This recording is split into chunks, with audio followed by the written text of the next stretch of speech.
Hello বন্ধুরা, আজ তোমাদের সাথে শেয়ার করছি বিহারের বিখ্যাত খাজার রেসিপি। পুরীর খাজা তো তোমরা সকলে অনেকেই খেয়েছো, কিন্তু বিহারের খাজা কি তোমরা খেয়েছো? আজই তোমরা বানিয়ে নিতে পারবে আমার এই রেসিপিটি ফলো করে।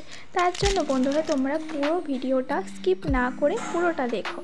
তো রেসিপিটি শুরু করা যাক। প্রথমে আমি একটি পাত্রের মধ্যে 1 বাটি ময়দা পরিমাণ মতো দিয়ে দিলাম। তারপর পরিমাণ মতো এখানে লবণ দিয়ে দিচ্ছি, দিয়ে ভালো করে মিশিয়ে নিলাম লবণের সাথে ময়দাটা। এরপর যেই বাটি করে আমি ময়দা নিয়েছিলাম সেই বাটির 1 বাটি জল নিয়েছি, আর অল্প অল্প করে আমি ময়দাটাকে খুব ভালোভাবে মাখিয়ে নেব। বন্ধুরা, রেসিপিটি করার জন্য তোমাদের বেশি কিছু উপকরণের দরকার নেই, শুধু 1 বাটি ময়দা আর 1 বাটি চিনি হলেই যথেষ্ট এই রেসিপিটি করার জন্য। ময়দার ডোটাকে আমরা খুব নরমভাবে মাখবো না, শক্ত করেই মেখে নিতে হবে। তারপর ওপর থেকে তেল বুলিয়ে এটাকে 10 মিনিটের জন্য আমি রেস্টে রেখে দেব। ময়দাটা 10 মিনিট রেস্টে থাকুক, ততক্ষণে আমি একটি চিনি শিরা তৈরি করে নেব। যেই বাটির পরিমাণ করে আমরা ময়দা নিয়েছিলাম সেই বাটির হাফ বাটি চিনি এখানে আমি দিয়ে দিলাম। তারপর 1 বাটি জল এখানে অ্যাড করে দিলাম। যেই বাটির পরিমাণ করে আমরা ময়দা নিয়েছিলাম সেই বাটির পরিমাণ করে আমরা 1 বাটি জল দিয়ে দিলাম। তারপর দেব 2টি এলাচ। বন্ধুরা, তোমরা এখানে কালারের জন্য ফুড কালার ইউজ করতে পারো, কিন্তু আমি এখানে কোনো ফুড কালার ইউজ করিনি। 2 মিনিট চিনির শিরাটা এইভাবে ফুটিয়ে নিয়েছে। এরপর দেখে নেব যে একটা আঠালো ভাব চলে এসেছে কিনা। তো বন্ধুরা, এখানে আমার আঠালো ভাবটা চলে এসেছে। এবার আমি গ্যাসটাকে অফ করে চিনির শিরাটা নামিয়ে নেব। বন্ধুরা, এখানে বেশি আঠালো ভাব করার দরকার নেই, হালকা আঠালো ভাব হলেই চলবে। তারপর এখানে আমি একটি মিক্সচার বানিয়ে নেব। এর জন্য 1 চামচ আমি ঘি নিয়ে নিচ্ছি, আর নেব 1 চামচ পরিমাণ মতো ময়দা, দিয়ে ভালো করে দুটোকে মিক্স করে নেব। একটা মিডিয়াম ঘনত্বের আমাদের মিক্সচার তৈরি করে নিতে হবে। তো এখানে বন্ধুরা দেখতেই পাচ্ছ আমি একটা মিডিয়াম ঘনত্বের মিক্সচার তৈরি করে নিয়েছি। এরপর আমি দেখে নেব যে ময়দাটা যে 10 মিনিট রেস্টে রেখেছিলাম সেটা খুবই নরম হয়ে গেছে। বন্ধুরা দেখতেই পাচ্ছ, আগে থেকে যদি আমি নরম করে রাখতাম তখন ময়দাটা খুবই পাতলা হয়ে যেত। তো দেখতেই পাচ্ছ কতটা সুন্দর নরম হয়ে গেছে। এরপর আমি এর থেকে ছোট ছোট করে লেচি কেটে নেব। তো বন্ধুরা ভাবছো যে এরকম ছোট ছোট কেন লেচি কাটছি? এরকমভাবে লেচি কাটলে যখন আমরা খাজাটা বানাবো তখন খাজাটা খুব সুন্দরভাবে লেয়ার তৈরি হয়ে যাবে। তো এরকমভাবে ছোট ছোট করে একটু সময় নিয়ে লেচিগুলোকে কেটে নিতে হবে।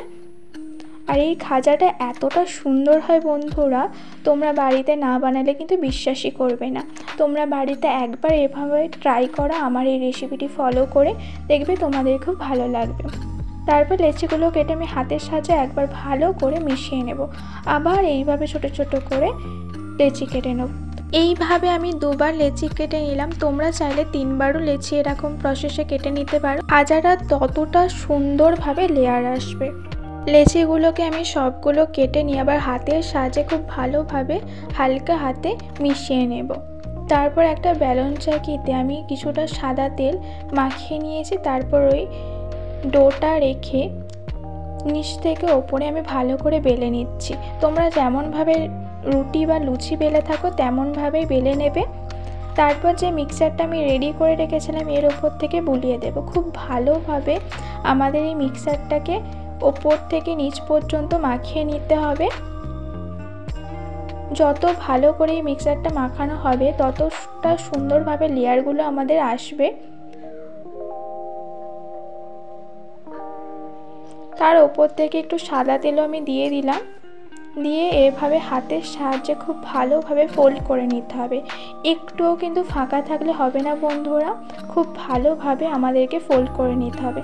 এভাবে আমি পুরোটা ভালো করে বেলে নিয়ে মিক্সচারটাকে ভালো করে দিয়ে মিশিয়ে নিয়ে ফোল্ড করে নিয়েছি বন্ধুরা। তারপর হাতের সাহায্যে আমি একটু ভালো করে ডলে নিয়েছি। তারপর একটা ছুরির সাহায্যে পিস পিস করে এটাকে কেটে নিতে হবে।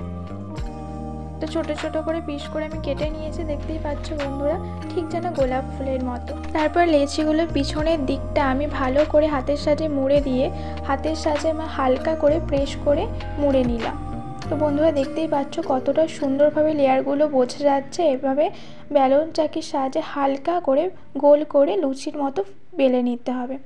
এখানে আমার সবগুলো বেলা হয়ে গেছে। এরপর একটি কড়াইতে পরিমাণ মতো রিফাইন তেল দিয়ে রিফাইন তেলটা হালকা গরম করতে হবে বন্ধুরা, বেশি গরম করলে কিন্তু হবে না। হালকা গরম করে খাজাগুলোকে এর মধ্যে দিয়ে দিতে হবে। মিডিয়াম ফ্লেমে খুব ভালোভাবে এগুলোকে ভেজে নিতে হবে। তো দেখতেই পাচ্ছ বন্ধুরা কতটা সুন্দরভাবে লেয়ারগুলো বোঝা যাচ্ছে আর কতটা সুন্দর দেখতে লাগছে। এরপর চিনির শিরার মধ্যে খাজাগুলো দিয়ে কিছুক্ষণের জন্য রেখে তুলে নিতে হয়। বেশি রাখলে কিন্তু খাজাগুলো খুব নরম হয়ে যাবে, তখন খেতে কিন্তু একদমই ভালো লাগবে না।